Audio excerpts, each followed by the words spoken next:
All right. Well, let us go ahead. Welcome back to How to Draw Better, or welcome to How to Draw Better if you're just seeing this without seeing the other videos I've done. I have shown you guys how to draw the torso, and I've shown you how to divide it up and to make the underwear. And so far, I've said right here on the side, we're gonna have a hole here that the arms are gonna go. Well, we're not now. Now we are going to have some shoulders. So if we divide, so this is the side view right here, right? If we divided this in half, this is the front, this is the back, and that's just really messy. Let's clean that up. Okay. So right in the back portion of the figure, this is where we're going to attach the arms. This is where the arms are going to go. And this is my shoulders.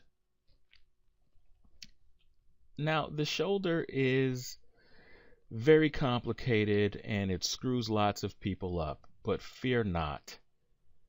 Let us look at this from the front. Well, first of all, let's just go ahead and put some arms on here.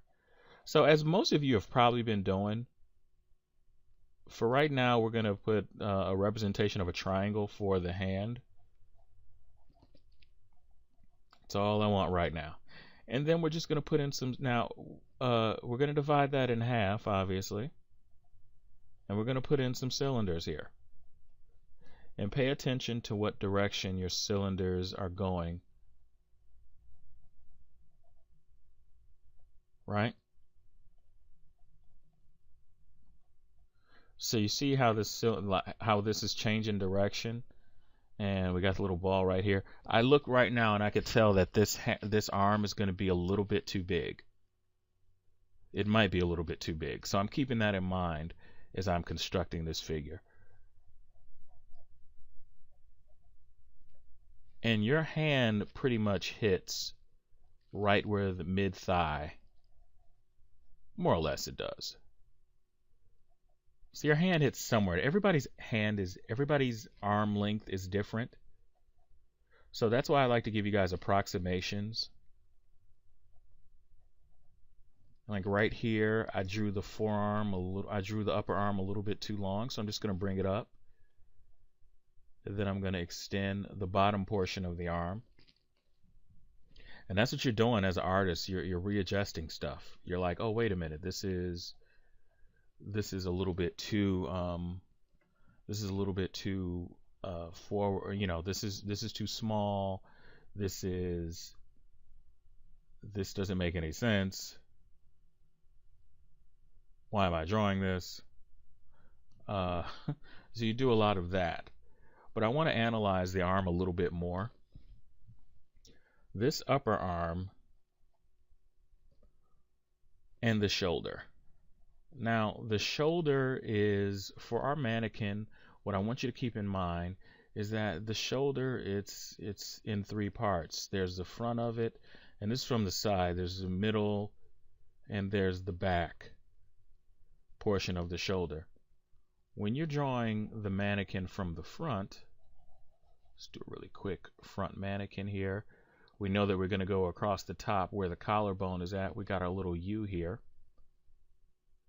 Well, this is your collarbone right here, and it's going to attach. Your arms are actually attached from the back.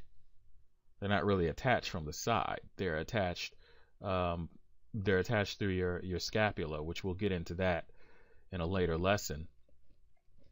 But if you look at the length of the collarbone, if we do this, if we make like a V shape, which I told you guys before to do, from right where the belly button is, we still got that divided in half.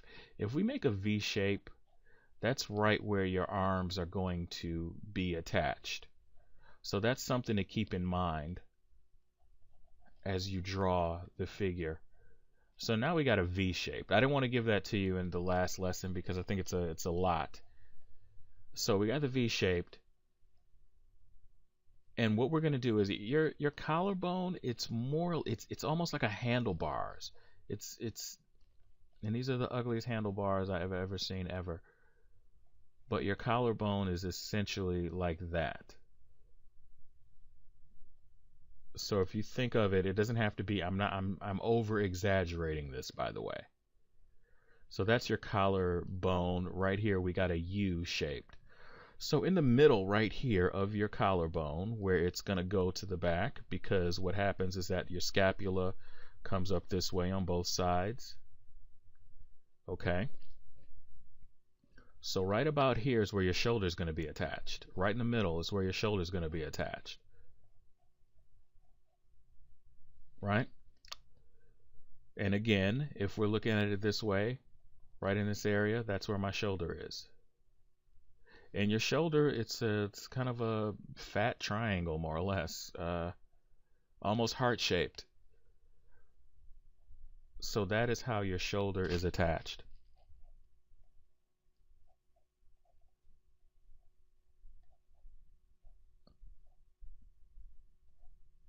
And then we can just put our arms on right here. Now, I'm not going to get too much into. I'm not going to. The shoulder is going to change shape when you start drawing it because it's attached to a certain portion. Know that when we are drawing this on the side, here's a side view of the shoulder. Okay. Okay, there's your forearm right here. That's your upper arm. It's almost as if your shoulder is attached right here, like right halfway between your upper arm. If this is your whole upper arm, your shoulder is kind of sitting right here, like right in the middle right here is going to be where your shoulder is. Your shoulder takes up a lot of real estate.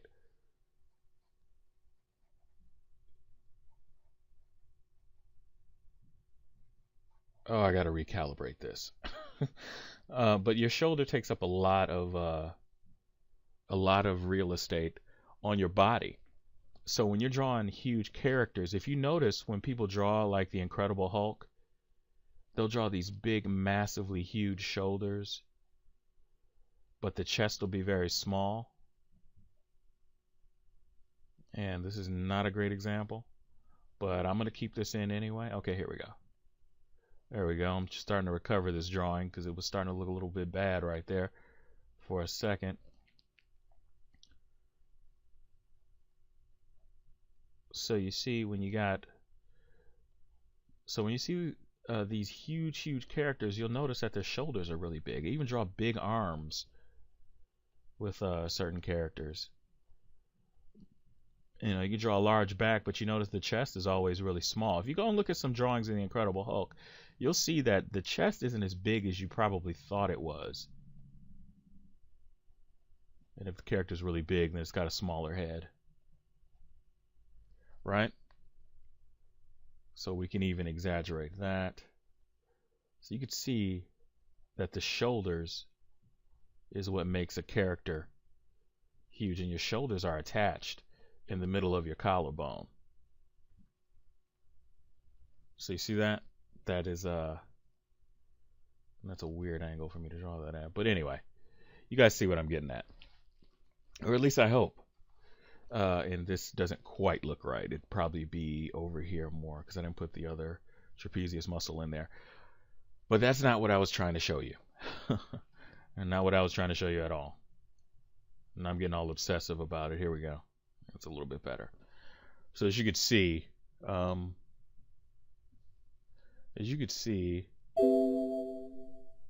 that is pretty much what I want you to think about. I want you to think about the cylinders of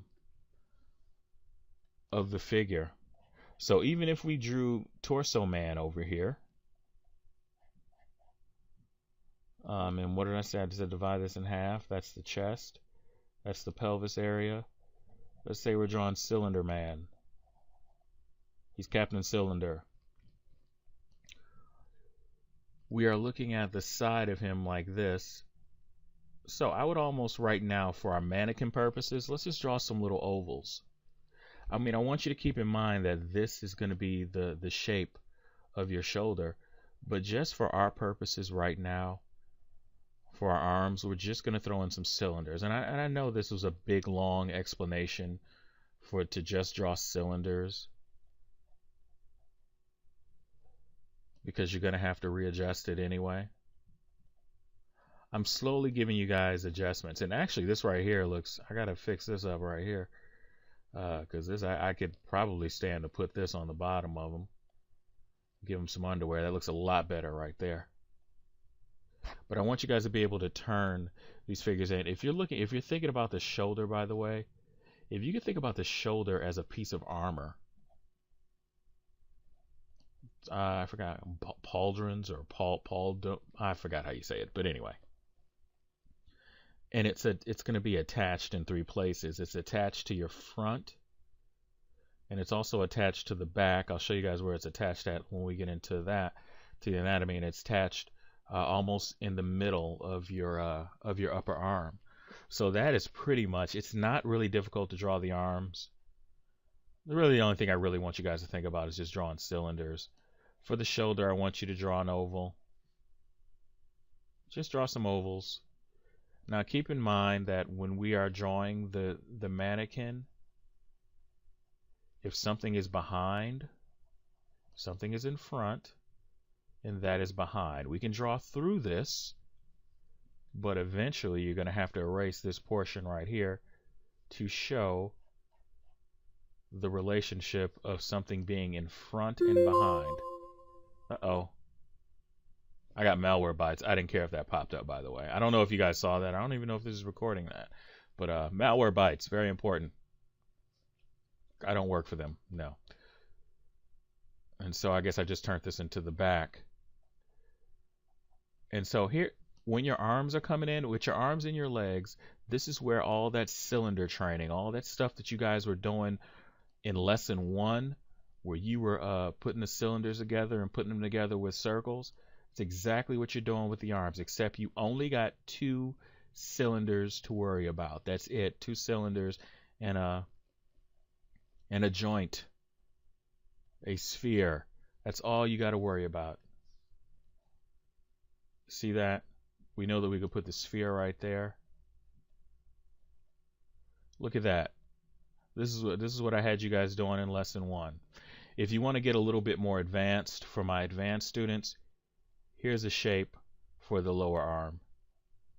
This might help you out a little bit. So instead of it being a straight cylinder like this, I'm going to put a little bit of a curve right here. All right? That's for my advanced students. And if you really want to think about it, your upper arm is like this. It's going to be a little bit more at the top.